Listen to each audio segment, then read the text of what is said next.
Good morning बच्चों। आज इतिहास की कक्षा में आप सबका स्वागत है। मैं उम्मीद करती हूँ कि जो पहला अध्याय हम लोग पढ़े थे वो सब उससे संबंधित जितने भी प्रश्न दिए थे आप कर ली होंगी और उस पाठ को समझ भी गई होंगी भली भांति। तो आज हम लोग पढ़ेंगे लेखन कला और शहरी जीवन। शहरी जीवन का सबसे पहले विकास कहाँ हुआ, कैसे हुआ, इस चीज के बारे में हम लोग देखेंगे। तो थोड़ा थोड़ा टॉपिक ही हम लोग पढ़ेंगे और उसको लिखते जाएंगे बच्चों, ताकि बाद में आपको भार नहीं होगा। तो इस लेखन कला और शहरी जीवन में सबसे पहले आता है मेसोपोटामिया की सभ्यता। तो देखिए, सबसे पहले मेसोपोटामिया का हम अर्थ जानेंगे। तो ये मेसोपोटामिया यूनानी भाषा के दो शब्दों मेसोस यानी मध्य, यूनानी भाषा का दो शब्द है। पहला मेसोस, मेसोस का अर्थ क्या होता है, मध्य, और पोटामोस यानी नदी। देखिए, मेसोस, मेसोस का अर्थ क्या है, मध्य। ये मेसोस आपका यूनानी भाषा है ये, और पोटामोस यानी नदी से मिलकर बना है मेसोपोटामिया।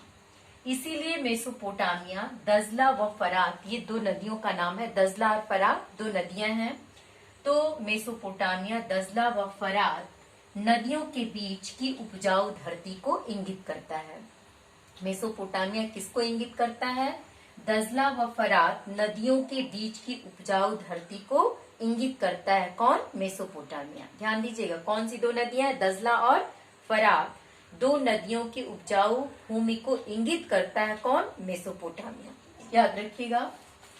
इस तरह से कहा यह जाता है कि शहरी जीवन की शुरुआत सबसे पहले मेसोपोटामिया से ही मानी जाती है।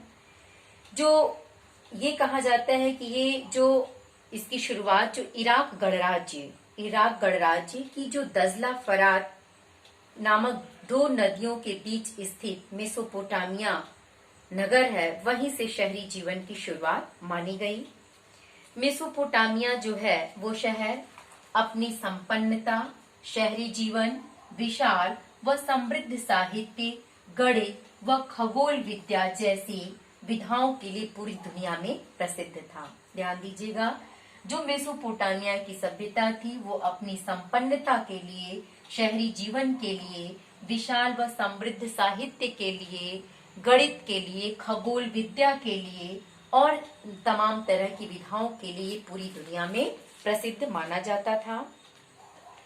ऐतिहासिक परिप्रेक्ष्य जो है उस दृष्टि से मेसोपोटामिया का बहुत ज्यादा महत्व है। यहाँ पर खुदाई कब शुरू हुई थी, ध्यान दीजिएगा। यहाँ खुदाई लगभग 1840 में शुरू हुई। खुदाई कब शुरू हुई थी, 1840 में। वो दो जगह था, उरुक और मारी। खुदाई शुरू हुई सन 1840 में। कहाँ हुई थी, उरुक और मारी में। जब उरुक और मारी में खुदाई हुई, और ये खुदाई काफी लंबे समय तक चला, और काफी लंबे समय तक खुदाई के कारण यहाँ बहुत सारे इमारत, कब्र, मूर्तियां, मुद्राएं, बहुत सारे औजार, ये सारी चीजें बहुत अधिक मात्रा में उपलब्ध हुई। जो पुरातात्विक साक्ष्य भी इससे प्राप्त हुए। जो बाइबल का ओल्ड टेस्टामेंट है उसके बुक ऑफ जेनेसिस में सिमार का उल्लेख मिलता है। जो बाइबल के ओल्ड टेस्टामेंट है उसमें बुक ऑफ जेनेसिस में सिमार एक शहर जगह है उसका उल्लेख मिलता है। और इस सिमार को लोग कहते हैं, जिसका तात्पर्य क्या है, सुमेर के ईंटों से बनी हुई भूमि। सिमार का तात्पर्य है सुमेर के ईंटों से बनी शहरों की भूमि। जो यूरोप के यात्री और विद्वान हैं, यूरोप के जितने भी यात्री और विद्वान हैं, वो मेसोपोटामिया शहर को अपने पूर्वजों की धरती या पूर्वजों की भूमि मानते हैं। कौन, यूरोपीय विद्वान और यहाँ के यात्री मेसोपोटामिया शहर को अपने पूर्वजों की भूमि मानते हैं। और इस क्षेत्र में पुरातात्विक खोज की शुरुआत हुई तो ओल्ड टेस्टामेंट में लिखे हुए तथ्यों को सिद्ध करने का भी प्रयास किया गया। मेसोपोटामिया के दक्षिणी भागों को मुख्यतः शहरीकृत होने के कारण अपने शहर का एक महत्वपूर्ण स्थान बना लिया, जिसमें बेबीलोन नामक एक महत्वपूर्ण शहर था, जिसे मेसोपोटामिया के दक्षिणी भाग को बेबीलोनिया कहा गया। यानी जो मेसोपोटामिया का दक्षिणी भाग था वहां बेबीलोन नामक एक महत्वपूर्ण शहर विकसित हुआ। तो मेसोपोटामिया से जुड़े होने के कारण उस बेबीलोन शहर को बेबीलोनिया कहा गया। और इसके उत्तरी भाग में जो था वो लगभग 1100 ईसा पूर्व में वो असीरियाई द्वारा जो असीरियाई थे वो उत्तर भारत में अपना राज्य स्थापित कर लिए। तो उत्तर भारत में असीरियाइयों द्वारा जो राज्य स्थापित किया गया उसे असीरियाई कहा जाने लगा। और इस असीरियाई क्षेत्र के लोगों की भाषा क्या थी? सुमेरी, जिसे सुमेरियन भी कहते हैं। ये प्रश्न पूछा जा सकता है कि असीरियाई क्षेत्र जो उत्तर भारत मेसोपोटामिया के उत्तर भाग में था, वहां की भाषा क्या थी? वहां की भाषा सुमेरी थी, जिसे सुमेरियन भी कहते हैं। और मेसोपोटामिया के दक्षिणी भाग में जो था वो बेबीलोन शहर था। ध्यान दीजिएगा, मेसोपोटामिया के दक्षिणी भाग में बेबीलोन शहर था और उसके उत्तरी भाग में असीरियाइयों द्वारा असीरिया राज्य स्थापित हुआ, जहां के लोगों की भाषा सुमेर थी, जिसे सुमेरियन भी कहा जाता है। अब मेसोपोटामिया के अतीत की खोजने का भी प्रयास किया गया। जब 1873 ईस्वी में ब्रिटिश म्यूजियम द्वारा ये खोज आरंभ की गई, उनके द्वारा काफी सहयोग दिया गया, तो मेसोपोटामिया में ऐसी पट्टिका को खोजने का प्रयास किया गया जिस पर बाइबिल में वर्णित जल प्लावन की कथा का वर्णन था। यानी जो मेसोपोटामिया की खोज जब सन 1873 ईस्वी में शुरू की गई, तो उसमें एक ऐसे पट्टिका की खोज जारी की गई, मैंने खोज करने का प्रयास किया गया जिसमें बाइबिल में वर्णित एक जल प्लावन की कहानी था, उसको खोजने का प्रयास किया गया। इस कहानी के जो मुख्य पात्र थे उनका नाम था जीवश्रुत। जो जल प्लावन की कहानी के मुख्य पात्र थे उनका नाम था जीवश्रुत, ध्यान दीजिएगा। और मेसोपोटामिया के परंपरागत साहित्य के जब ये मुख्य पात्र थे तो उसमें ये कहा गया, जल प्लावन की कहानी में ये कहा जाता है कि जब जल प्लावन हुआ था तो उस समय सब कुछ जल में विलीन हो गया, लेकिन परमेश्वर ने एक नोआ नाम के व्यक्ति को चुन लिया। जब जल प्लावन हुआ तो ध्यान दीजिएगा, जो बाइबिल में वर्णित कथा है उसमें ये कहा जाता है कि परमेश्वर ने एक नोआ नाम के व्यक्ति को चुन लिया और उस व्यक्ति ने एक नाव बनाई।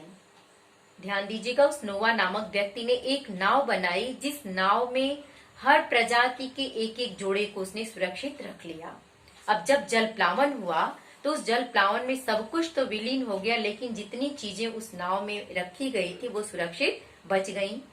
तो जल प्लावन के बाद पुनः जब सृष्टि की रचना इन बचे हुए एक एक जोड़ियों से सृष्टि की रचना हो पाई, ऐसा लोगों का विश्वास माना जाता है। तो इस तरह से कह सकते हैं कि जो ऐतिहासिक के साक्ष्य है इसको कहाँ तक सत्य माना जाता है, ये तो खैर इतिहासकारों का अपना अपना मत है। तो ऐसी एक कहानी मेसोपोटामिया के परंपरागत साहित्य में भी वर्णित है। जो ये कहानी बाइबिल में है, ऐसी ही मेसोपोटामिया का एक परंपरागत साहित्य है, उसमें भी ये कहानी वर्णित है जल प्लावन वाली। इतना ही नहीं, आप जयशंकर प्रसाद का कामायनी पढ़ेंगी तो उस कामायनी में भी जल प्लावन की कथा का आधार बनाकर ही जयशंकर प्रसाद ने अपने उस काव्य का सृजन किया है, जो महाकाव्य के नाम से जाना जाता है, जिसमें कहा जाता है कि ईड़ा और मनु ने ही सृष्टि की बाद में रचना की, वही एकमात्र इस पृथ्वी पे बचे और उन्हें से इस सृष्टि की रचना हुई। तो बाइबिल की इस जल प्लावन की घटना से एक बात का आभास होता है कि इस विनाशकारी त्रासदी से पूर्व सृष्टि में सब कुछ रहा होगा, लेकिन जब जल प्लावन हुआ तो जल प्लावन के बाद जब सब कुछ विनष्ट हो गया तो जो चीजें उस नाव में सुरक्षित बची थी उनके द्वारा धीरे धीरे सृष्टि के निर्माण में काफी समय लगा होगा। तो इस तरह से ये कहा जाता है कि सबसे पहले शहरी जीवन या सभ्यता का विकास कहाँ हुआ, तो मेसोपोटामिया से हुआ। ध्यान दीजिएगा, शहरी जीवन का विकास सबसे पहले कहाँ से हुआ, मेसोपोटामिया। और मेसोपोटामिया के दक्षिणी भाग में बेबीलोन नामक शहर था जिसे बेबीलोनिया नाम से जाना जाता है, और उसके उत्तरी भाग में जो शहर था आपका असीरियाई, जिसे असीरिया के नाम से जाना जाता है, जहाँ की भाषा सुमेर थी, जिसका विकास लगभग 1100 ईसा पूर्व में हुआ। और बेबीलोन का विकास यानी बेबीलोन नामक शहर अपना लगभग 2000 ईसा पूर्व के पश्चात बना, ऐसा माना जाता है। तो आपको एक चीज ध्यान देना है कि मेसोपोटामिया किस धरती को इंगित करती है, तो मेसोपोटामिया दजला व फरात नदियों के बीच की उपजाऊ धरती को इंगित करती है। और जल प्लावन की कहानी का मुख्य पात्र कौन था? जीवश्रुत था। बाइबल के ओल्ड टेस्टामेंट में बुक ऑफ जेनेसिस में किसका उल्लेख है? सिमार का उल्लेख है। और खुदाई कब शुरू हुई? 1840 में उरुक और मारी में शुरू हुई थी। जब उरुक और मारी में खुदाई हुई तो उसमें बहुत सारी इमारत, कब्र, मूर्तियां और मुद्राएं आदि प्राप्त हुई थी। तो इस तरह से केवल आज हम लोग इतना ही देखेंगे। आगे की वीडियो कल देखेंगे। Thank you.